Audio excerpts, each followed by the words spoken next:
فرش پہ بیٹھی سوچوں میں گم ہوتی ہے، پیچھے سے گل آ کر تسلسل توڑتی ہے۔ گل بھی مالا کے ساتھ ہی بیٹھ جاتی ہے۔ کیوں پریشان ہو؟ آپ کو کیسے پتہ لگا میں پریشان ہوں؟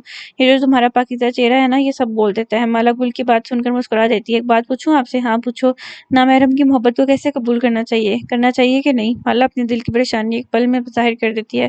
کیا محبت یک طرفہ کہ دونوں طرفہ؟ گل مالا کی طرف دیکھتے ہوئے سوال کرتی ہے، اس پر مالا نظریں چرا لیتی ہے۔ گل اپنی بات جاری رکھتی ہے، محبت جائز ہے اور یہ ایک فطری عمل ہے، اس میں کسی کا اختیار نہیں ہوتا، کیونکہ محبت کبھی بھی خود نہیں کی جاتی، یہ تو بس ہو جاتی ہے۔ وہ بات جو ہمارے دل میں ہے، جب تک اس کو عملی شکل نہیں دی جاتی تب تک وہ اختیار میں ہے اور اس کا گناہ نہیں ہے، کیونکہ اللہ تعالیٰ نے ہماری سوچوں اور شیطانی وسوسوں کو معاف فرمایا ہوا ہے۔ جب ہم غلط کام کو عملی شکل دیتے ہیں تب وہ ہمیں گناہ کی طرف لے جاتی ہے۔ سمجھ رہی ہو نا میری بات؟ گل مالا کے کندھے پہ ہاتھ رکھتے ہوئے پوچھتی ہے۔ مالا گل کی باتوں کو سن کر سکون میں آ جاتی ہے۔ اسے شہریار کی محبت کا اندازہ تھا، پر مالا نے تو محبت کا دعویٰ نہیں کیا تھا، نہ ابھی تک۔ اگر کوئی نامحرم محبت کا دعویٰ کرے تو اسے کیسے ڈیل کرنا چاہیے؟ مالا ایک اور سوال کرتی ہے۔ اگر تو اس کی محبت سچی ہے تو وہ تمہیں اپنی بات کہہ کر تمہارے حال پہ چھوڑے گا، تمہیں جواب کا احترام کرے گا۔ اگر تم رضامند بھی ہوئی تو اس کی محبت کو قبول نہیں کرو گی، اسے نکاح کی فرمائش کرو گی، کسی بھی اور ناجائز رشتے کی بجائے۔ یہی اصل طریقہ ہے، کیونکہ اچھی لڑکیاں ہر بات کھل کر نہیں کہہ دیتی، اور جو اللہ تعالیٰ کی نیک بندیاں ہوتی ہیں وہ اللہ تعالیٰ کو کبھی ناراض نہیں کرتی۔ گل اپنی خوبصورت آواز میں مالا کی ساری پریشانی دور کر دیتی ہے۔ مالا پر ایک سحر طاری ہوتا جاتا ہے۔ گل کی باتیں اس کی آواز میں جادو تھا، جو ہر گزرتے پل کے ساتھ سکون عطا کر رہا تھا۔ آپ یہاں مدرسے میں کیوں رہتی ہیں؟ مالا نہ چاہتے ہوئے بھی سوال کرتی ہے۔ نہیں، میں یہاں صرف پڑھانے آتی ہوں، شام کو اپنے گھر چلی جاتی ہوں۔ آپ کا بیٹا بھی آپ کی طرح بہت پیارا ہے ماشاءاللہ۔ مالا دل سے تعریف کرتی ہے دونوں ماں بیٹے کی۔ جزاک اللہ، گل مسکرا کر جواب دیتی ہے۔ ماہا اور نتاشا بتوں کی طرح ان لڑکیوں کے آگے بیٹھی ہوتی ہیں جو کہ پچھلے 2 گھنٹے سے میک اپ پہ لگی تھی۔ Now you can change your dress. وہ لڑکی انگلش میں ماہا کو کپڑے بدلنے کی تلقین کرتی ہے۔ مالا اپنا ڈریس دیکھ کر دھنگ رہ جاتی ہے۔ سلیو لیس، بازوؤں کے ساتھ ٹانگوں تک تنگ بلاؤز تھا۔ میں یہ نہیں پہنوں گی، ماہا کٹ کر انگلش میں سے جواب دیتی ہے۔ سوری میم، پر یہ آرڈر ہے، آپ کو یہ پہننا پڑے گا۔ وہ لڑکی ماہا کو جواب دیتی ہے۔ جائیں اور جا کر کہہ دیں اپنے باس کے کہ میں نے انکار کر دیا ہے، مجھے ٹریڈیشنل ڈریسز چاہیے، کہہ کر ماہا اپنی سیٹ پر دوبارہ بیٹھ جاتی ہے۔ وہ لڑکی فوراً سے باہر جاتی ہے اور کسی سے فون پر بات کرتی ہے، اور کچھ دیر میں روایتی جوڑا لے کر آ جاتی ہے۔ ماہا اور نتاشا کو سلون کے باہر سے الگ کر دیا جاتا ہے۔ الگ الگ گاڑی میں لٹ جایا جاتا ہے۔ دونوں ہی انجان تھے کہ آگے ان کے ساتھ کیا ہونے والا ہے۔ ماہا کی آنکھوں سے جب پٹی اتاری جاتی ہے تو ایک کلب نما ریسٹورینٹ جہاں صرف اور صرف لڑکے ناچ رہے ہوتے ہیں اور کہیں کہیں ایک آدھ لڑکی کے ساتھ ہوتی ہے۔ ماں کا دل ڈر جاتا ہے اس جگہ کو دیکھ کر، اس کی ہمت ٹوٹنے لگ جاتی ہے، آنکھوں سے ریزہ ریزہ آنسو نکلنے لگ جاتے ہیں۔ وہ دیکھو نیا مال آیا، ایک لڑکا زور زور آواز لگاتا ہے۔ ماہا اپنے کانوں میں ہاتھ رکھ لیتی ہے، اس جگہ سے وحشت ہوتی ہے۔ یہ جگہ پاکستان کے کلبوں سے بالکل مختلف ہی، یہاں کے لوگ بہت مختلف تھے۔ شروع اللہ کے نام سے جو بڑا مہربان اور نہایت رحم کرنے والا ہے۔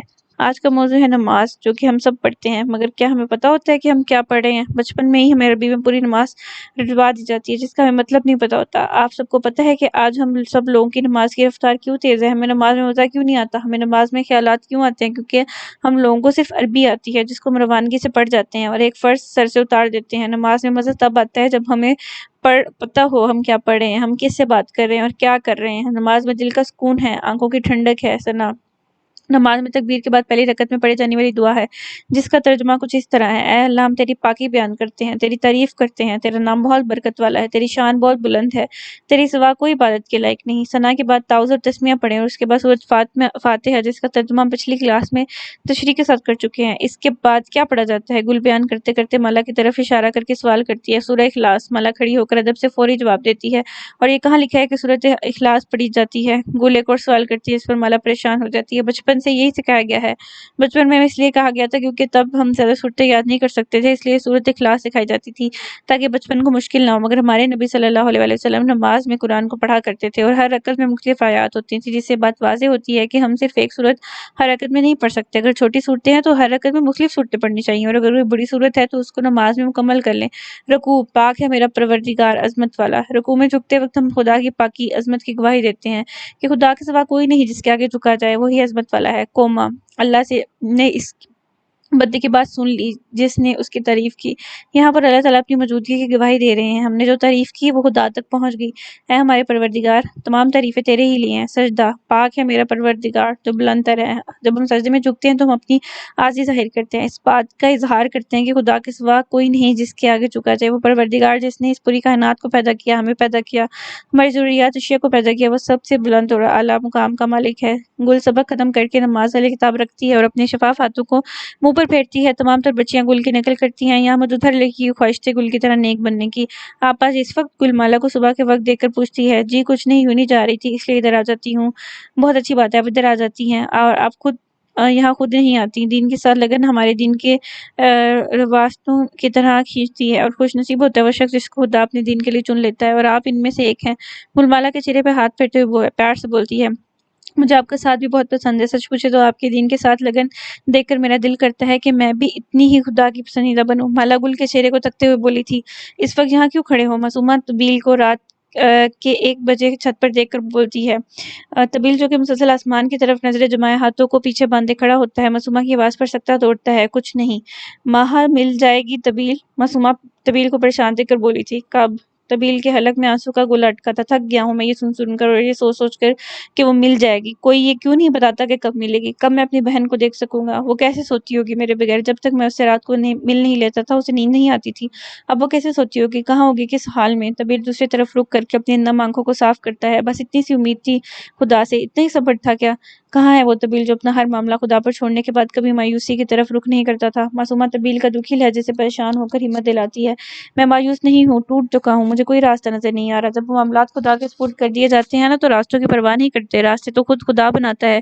چلو نیچے چلو، سردی لگ جائے گی۔ معصومہ سے اب مزید طبیل کا دکھی لہجہ دیکھا نہیں جاتا، وہ بات بدلنے کی کوشش کرتی ہے، تم جاؤ میں آتا ہوں۔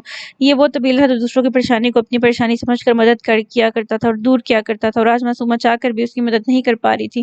آج آپی بھائی آئے کہ نہیں؟ آبی جو کہ نیچے کھڑا معصومہ کا انتظار کر رہا ہوتا ہے، اسے مسلسل طبیل کی فکر ستا رہی ہوتی ہے۔ نہیں وہ نہیں آیا، جاؤ اور خود بات کر لو اس سے، آبی کیا ہو جائے گا؟ وہ پریشان ہے، تمہاری تو جان بستی تھی نا طبیل میں؟ بستی تھی نہیں، آج بھی بستی ہے، میں کس منہ سے جاؤں ان کے سامنے؟ نہیں ڈھونڈ پایا میں اب تک ماہا کو، کیا جواب دوں گا؟ آبی ایک لمبا سانس خارج چھوڑتے ہوئے بولا تھا، اس وقت اسے تمہارے ساتھ کی ضرورت ہے، اسے تنہا مت چھوڑو آبی، معصومہ کہہ کر اپنے کمرے کی طرف چلی جاتی ہے۔ آبی اپنا رخ سیڑھیوں کی طرف موڑ لیتا ہے اور قدم با قدم اوپر کی طرف چلا جاتا ہے۔ طبیل آبی کو قدموں کی آہٹ سے پہچان لیتا ہے، آبی جو کہ طبیل کے پاس جا کر کھڑا ہو جاتا ہے، آسمان کی طرف رخ کیے، آپ اکیلے نہیں ہیں بھائی، آپ کا آبی آپ کے ساتھ ہے۔ طبیل رخ موڑ کر آبی کی طرف دیکھتا ہے جو کہ آنکھوں میں دکھ لیے آسمان پر نظریں جمائے کھڑا ہوتا ہے، میں جانتا ہوں میرا آبی میرے ساتھ ہے، مجھے کبھی نہیں چھوڑ سکتا، بتانے کی ضرورت نہیں ہے۔ طبیل پھیکی مسکراہٹ کے ساتھ آبی کا رخ اپنی طرف موڑتا ہے، میں آپ کو داس نہیں دے سکتا، میں ماہا کو ڈھونڈ لاؤں گا، چاہے اس کے لیے مجھے اپنی قربانی بھی کیوں نہ دینی پڑے۔ آبی طبیل کی آنکھوں کا درد پڑتے ہوئے بولتا ہے، پاگل ہو گئے ہو میرے لیے؟ تم اتنے ہی عزیز ہو جتنی ماہا، کیوں اپنے بھائی کی جان لینے پر تلے ہو؟ ایک کا دکھ برداشت نہیں ہو رہا اور تم مزید دینے کی بات کر رہے ہو۔ طبیل تلخ لہجے میں اپنے حق جتانے والے انداز میں بولتا ہے، بھائی کی جان کے لیے جان کر بھی قربان تھی اور آج بھی ہے اور ہمیشہ رہے گی۔ آبی اپنے سینے پہ ہاتھ رکھتے سر جھکائے بولتا ہے، آج سے ہم علیحدہ علیحدہ نہیں مل کر ڈھونڈیں گے ماہا کو۔ طبیل آبی کے بازو پر چپٹ لگاتے ہوئے بولتا ہے، ہم مل کر ڈھونڈیں گے، آبی اور طبیل مل کر دنیا کی ہر جنگ جیت سکتے ہیں۔ اب کی بار آبی جوش سے بولتا تھا اور پھر دونوں گلے لگ جاتے تھے۔ طبیل آج خوش تھا اور اسے اپنا پرانا آبی واپس مل گیا تھا۔ ایک رشتے میں مسلسل جدائی پڑ گئی تھی تو ایک رشتے میں برسوں بعد جدائی دور ہو گئی تھی، کیا نظام تھا قدرت کا۔ بھائی آپ یوں نہیں جا رہے؟ مرحا شہریار کے عمر میں انٹری مارتی ہی سوال کرتی ہے، پیپرز ہیں؟ فائنل فری کر دیا ہے؟ جہاں تک مجھے یاد ہے آپ کے پیپرز میں تو 1 مہینہ پڑا ہے۔ میرا شہریار کے اتنے سیدھے طریقے سے دیے گئے جواب سے مطمئن نہیں ہوتی، مینڈک کان نہ کھاؤ، اپنے کمرے میں جاؤ، چلو شاباش۔ شہریار آنکھوں میں ہاتھ رکھ کے لیٹا اکتا کر بولتا ہے، بھائی آپ ٹھیک تو ہیں نا؟ میرا ایک نظر کمرے کی نظر طرف دھراتے ہوئے بولتی ہے، جہاں ہر طرف کپڑے بکھرے ہوئے ہوتے ہیں۔ میرا اٹھ کر سمیٹنا شروع کر دیتی ہے، کہاں بزی ہیں بھائی آپ آج کل؟ طبیل کی بہن نہیں مل رہی، میرا کے ہاتھوں سے کپڑے گر جاتے ہیں، کیا مطلب؟ ماہا نہیں مل رہی؟ کہاں گئی وہ؟ میرا کے ہاتھ کامنا شروع کر دیتے ہیں۔ طبیل اور شہریار کی وجہ سے ماہا اور میرا بھی ایک دوسرے کی دوست بن گئی تھی، آج 1 ہفتہ ہو چکا ہے، بس اسی کو ڈھونڈنے میں مصروف ہیں۔ شہریار اپنے بولے جا رہا ہوتا ہے کہ میرا اونچی رونا شروع کر دیتی ہے، مل جائے گی وہ، تم بچوں کی طرح میرے سامنے نہ رو پلیز۔ شہریار اسے چپ کروانے کی بجائے مزید ڈانٹ دیتا ہے، بھائی وہ بہت معصوم ہے، ڈرپوک ہے، وہ تو اکیلی قدم نہیں رکھتی تھی گھر سے باہر، تمام تر قربانیاں معصوم لوگوں کے حصے میں تو لکھی ہوتی ہیں، شاید ان میں برداشت کرنے کی ہمت ہوتی ہے اس لیے۔ شہریار پچھلے 1 ہفتے سے یوں نہیں گیا تھا، وہ طبیل کو کبھی اکیلا سوچنے کا چھوڑ بھی نہیں سکتا تھا۔ اچھا ادھر آؤ میرے پاس۔ شہریار میرا کو اپنے پاس بٹھاتا ہے، تم رونا بند کرو پہلے۔ میرا اپنے آنسو صاف کرتی ہے، تم مجھ سے وعدہ کرو کبھی میرے بغیر کہیں نہیں جاؤ گی۔ شہریار آگے ہاتھ کر کے وعدہ مانگتا ہے، وعدہ؟ میرا سسکتے ہوئے بولتی ہے، ڈرائیور کے ساتھ کالج کے علاوہ کہیں نہیں جاؤ گی، چاہے جتنا بھی دل کرے، مجھے کہو گی وعدہ؟ شہریار میرا کے وعدہ بولنے پر مسکرا دیتا ہے اور اس کے ماتھے کو چومتا ہے، good girl, you are the best sister you know. Shahryar ابروچ کا کر پوچھتا ہے، یس یس آئی نو۔ میرا سر کو ہاں میں ہلاتی ہے جس پر دونوں ہنس دیتے ہیں، کہاں سے آئی ہو؟ ایک لڑکا پاس آ کر کان میں بولتا ہے، ماہا ایک دم سے چیخ مار دیتی ہے جس پر سب ہنسنے لگ جاتے ہیں، اتنے میں باہر سے ایک مرد آتا ہے، ارے پیچھے ہٹو پاس سے، مہا کے پاس آ کر کھڑا ہو جاتا ہے، اور تم میرے ساتھ چلو۔ مہا کو اشارہ کرتا ہے اور اپنے ساتھ اندر آنے کا۔ مہا سہم کر وہیں کھڑی رہتی ہے۔ میں بول رہا ہوں چلو، سن نہیں رہا؟ کس نکمی لڑکی کو تیار کروایا ہے؟ اس کو پیش کرنا ہے؟ پہلے کچھ تیاری تو کروانی تھی۔ بے عزت کر کے چھوڑ دے گی سیٹھ صاحب کے سامنے۔ وہ مرد کان میں لگے، میں سے کسی کی بات کرتا ہے، واپس بھیج رہا ہوں، میں اس کو کسی اور کو بھجواؤ اور اس کی اچھی سے ٹریننگ کرواؤ۔ چلو گے کہ کھینچ کے لے کر چلوں؟ مہا کے کانوں سے سخت لہجہ پڑتا ہے کہ مہا کا جسم حرکت کرتا ہے اور باہر کی طرف چل پڑتی ہے۔ ابریدا کلب بحرین۔ مہا کی نظر کلب بورڈ پر پڑتی ہے اور یہ پہلی بار تھا کہ مہا کو باہر لایا گیا تھا اور آنکھوں پر پٹی نہیں باندھی گئی تھی۔ ابریڈ کلب میں پاکستان میں نہیں ہوں، میں شہر سے باہر نہیں، ملک سے باہر لائی گئی ہوں۔ مہا کی نظر کلب کے نام پر جم جاتی ہے، آنکھیں سکتہ ہو جاتی ہیں، سانس ساکن ہو جاتی ہے، آنسو ابل ابل کر باہر نکل پڑتے ہیں۔ ایک آخری امید واپسی کی تھی، وہ بھی ختم ہو گئی۔ ایک آس تھی کہ مجھے ڈھونڈ لیا جائے گا، وہ بھی ختم ہوگی۔ پٹی باندھو اس کی آنکھوں پر۔ مہا کے کانوں میں آواز پڑتی ہے اور اتنی دیر میں آنکھوں کے آگے اندھیرا چھا جاتا ہے۔ کمرہ جہاں مختلف قسم کی پینٹنگز کی تصویر لگی ہوتی ہیں۔ مہا کو ان پینٹنگز کو دیکھ کر اپنی بنائی ہوئی تصویر یاد آتی ہیں۔ ہلکے اسکن کلر کے دیواریں جن پر تصاویر سجی تھیں، ایک سنگل بیڈ کے سوا کمرے میں کچھ نہ تھا۔ ایک دیوار پر لکڑی کے گدے بنا کر لگائے گئے تھے، جس سے صاف واضح ہو رہا تھا کھڑکی کو بند کیا گیا، اور آج ایک ہفتے بعد پہلا دن تھا جب ایک روشن جگہ پر مہا لائی گئی تھی۔ ایک پرسکون سانس لے پائی تھی، پر وہ اس بات سے اچھی طرح واقف تھی، اس پرسکون ستائش کے پیچھے بہت بڑی قربانی ہوگی، مجھے یہاں سے نکلنا ہوگا، مجھے اپنی مدد خود کرنی ہوگی، پر کیسے؟ مہا دل میں خود کو یہاں سے نکالنے کا ارادہ کرتی ہے۔ مہا بیڈ کے ساتھ والے دراز کھول کھول کر دیکھتی ہے، شاید کوئی اوزار مل جائے جس سے وہ اس لڑکی کے مضبوط گتھے کو توڑ سکے۔ ایک دراز کھولتی ہے، اس میں کچھ نہیں ہوتا، سارے دراز خالی ہوتے ہیں، جبکہ آخری والے میں کچھ سامان ہوتا ہے۔ ہتھوڑی اور پلاس کو دیکھ کر مہا کے چہرے پر ایک مسکراہٹ آ جاتی ہے۔ وہ جلدی جلدی سے اپنی ضرورت کا سامان نکال کر توڑنے لگتی ہے کہ اپنے ہاتھ روک لیتی ہے۔ ایک سیکنڈ، مہا یہ کیا کر رہی ہو؟ یہ سامان یہاں کیوں تھا؟ اسے یہاں کیوں رکھا گیا تھا؟ تاکہ مجھے چیک کیا جا سکے کہ میں بھاگنے کی کوشش کرتی ہوں کہ نہیں۔ ماں فوراً بھاگ کر اسے ترتیب سے چیزیں دراز میں رکھ دیتی ہے اور ایک نظر پورے کمرے میں دہراتی ہے کہ کیمرے تو نہیں لگے، مگر کہیں نہیں لگے ہوتے۔ تھوڑے سے قدم چل کر لکڑی کے دروازہ نما گتا جو کہ کھڑکی اس جگہ پہ لگا ہوتا ہے، اس کے سائڈ پہ ایک سوراخ ہوتا ہے، اسے باہر دیکھتی ہے جہاں دو گارڈز کھڑے ہوتے ہیں۔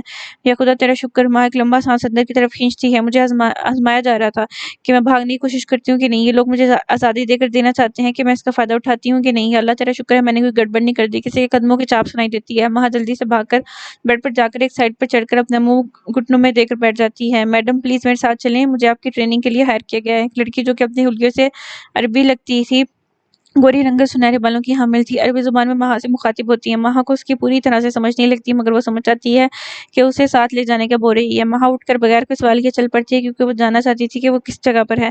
نیدا بیٹا، کیا کتابوں میں ہر وقت کھوئی رہتی ہو؟ آپ تو بھول ہی گئی ہیں کہ آپ کا ایک عدد باپ بھی ہے۔ ملک صاحب مزے سے کہتے ہوئے صوفے پر بیٹھ جاتے ہیں۔ نیدا اپنی کتابیں بند کر کے پاس آ جاتی ہے۔ ایسا ہو سکتا ہے میں اپنے ہینڈسم باپ کو بھول جاؤں ان بورنگ کتابوں میں؟ نیدا ملک صاحب کی آنکھوں میں دیکھتے ہوئے پوچھتی ہے۔ اوہ، ایک تو میری بیٹی ہے جو دل کھول کر میری تعریف کرتی ہے، ورنہ لوگوں کو تو یاد ہی نہیں ہے ان کا شوہر اتنا ہینڈسم ہے۔ ملک صاحب جان بوجھ کر اونچی آواز میں نیدا کو آنکھ مارتے ہوئے بولتے ہیں۔ کریں خراب اپنی بیٹی کو، کوئی شرم ہے تو باقی رہ ہی نہیں گئی نا۔ آج کل کے دور میں کوئی بیٹی کے سامنے ایسی باتیں کرتا ہے؟ باہر سے شہناز بیگم کی آواز آتی ہے کہ دونوں کہکا لگا کر ہنس دیتے ہیں۔ ماما تو ویسے بھی بہت جیلس ہوتی ہے، میں نے ان کے مسٹر پہ ڈاکہ جو ڈال لیا ہے۔ نیدا بھی اونچی آواز میں جواب دیتی ہے کہ شہناز بیگم ہاتھ میں چمچا لیے اندر آ جاتی ہیں۔ اب بول، او بچاؤ بچاؤ! نیدا بھاگتی ہوئی بولتی ہے۔ کیا کر رہی ہیں؟ چھوڑ دینا، میری بچی ہے۔ مسٹر ملک ہاتھ سے چمچا پکڑتے ہیں۔ مار لینے دیں، جب میں چلی جاؤں گی نا تب یاد کریں گی مجھے، نیدا جذباتی کرنے والے انداز میں بولتی ہے۔ یاد تو میں تجھے اب بھی کر رہی ہوں، ہاتھ میرے! شہناز بیگم ضبط کرتے ہوئے اپنی گرفت ملک صاحب کے ہاتھوں سے چھڑواتی ہیں۔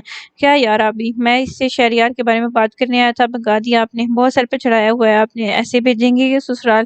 پہلے مجھے کچھ سکھا لینے دیں اسے، عمر ہی کیا ہے ابھی ہماری بچی کی۔ اوہ تو یہ بات ہے، آپ کے بھی دل کو کچھ ہو رہا ہے جب سے میں نے اس رشتے کی بات کی ہے۔ میں بھی کہوں میری بیگم ہٹلر کیوں بنی ہوئی ہے؟ ملک صاحب کندھے پہ کونی رکھے ہوئے مزے سے بولتے ہیں۔ میں آپ کو ہٹلر رکھتی ہوں؟ شہناز کونی جھٹکتے ہوئے سیدھی کھڑی ہوتی ہے۔ نہیں نہیں، وہ تو بس ایسی منہ سے نکل گیا، کیا کر نیدا کی طرف ملک صاحب بھی فرار ہو جاتے ہیں۔ کچھ نہیں ہو سکتا ان باپ بیٹی کا۔ شہناز بیگم مسکراتے ہوئے اپنے کام میں لگ جاتی ہیں۔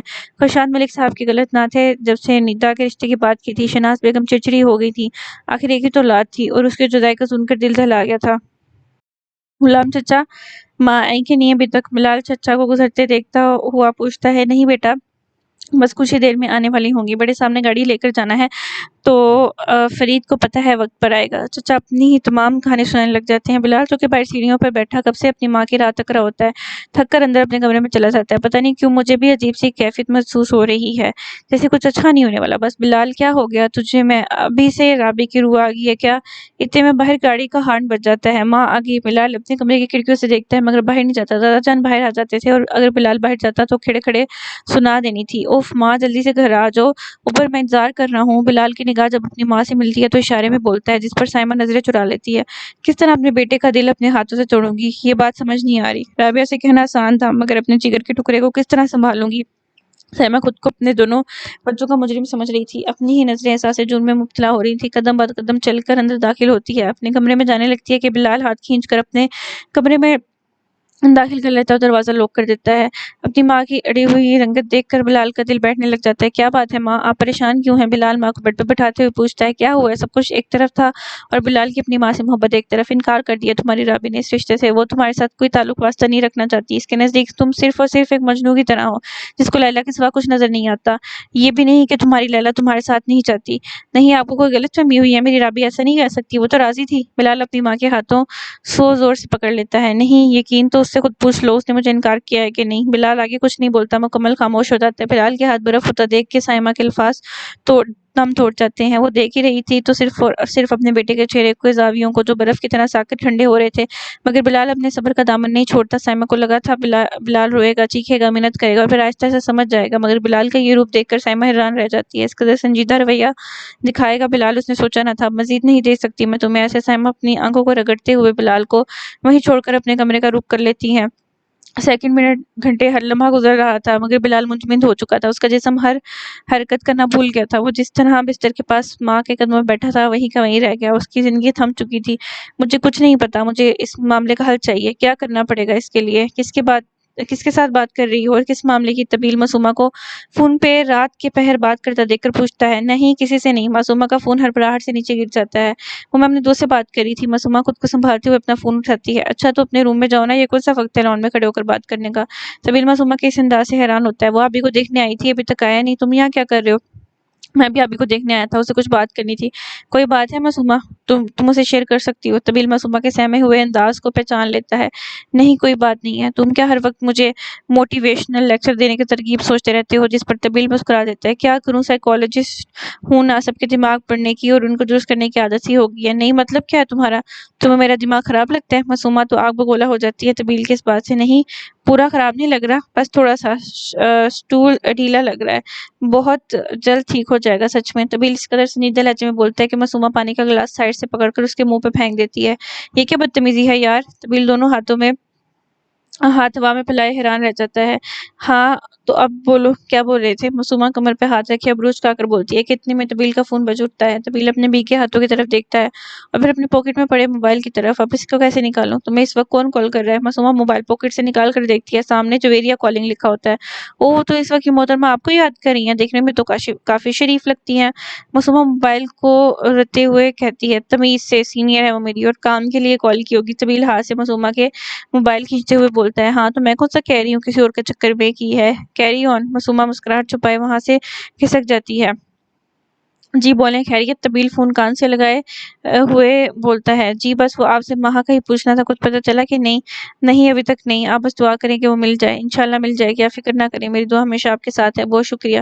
ٹیکسی میں بیٹھی ماہا پورے شہر کا جائزہ لیتی ہے۔ بحرین بادشاہوں کا شہر کہا جاتا ہے، ہر چیز میں نفاست تھی، ہر بلڈنگ انتہائی ترتیب سے بنائی گئی تھی، ہر طرف خوبصورتی تھی۔ ٹیکسی جو کہ اپنی تیز رفتار سے سڑک پر چل رہی تھی اور ماہا اس وقت اپنی تمام تر پریشانیوں کو بھلائے باہر کی منظر سے لطف اندوز ہو رہی تھی کہ ٹیکسی کے رکنے پر ماہا کا سکتہ ٹوٹتا ہے۔ وہ چینی نما لڑکی عربی میں ٹیکسی والے سے کچھ بحث کرنے کے بعد 4 دینار اسے تھما دیتی ہے۔ ماہا باہر نکل کر اس لڑکی کے ساتھ کھڑی ہو جاتی ہے۔ یہ کوئی مسجد تھی جہاں اسے لایا گیا تھا۔ ماہا غور سے تمام تر چیزوں کو دیکھتی ہے۔ چلو ہمیں تھوڑا سا آگے پیدل چلنا پڑے گا۔ اب کی بار وہ لڑکی اردو میں بولتی ہے، جس پر ماہا اسے دیکھتی رہ جاتی ہے۔ ایسے کیوں دیکھ رہی ہو؟ مجھے بھی اردو آتی ہے، بولنی، اور میں جانتی ہوں تمہیں عربی کی سمجھ نہیں آتی۔ وہ لڑکی بولتے بولتے چلنا شروع کر دیتی ہے۔ یہ کون سی جگہ ہے؟ مانا ہنستے ہوئے پوچھ اٹھتی ہے۔ یہ دنیا کی سب سے بڑی اسلامک مسجد ہے۔ وہ ابھی اتنا ہی بولتی ہے کہ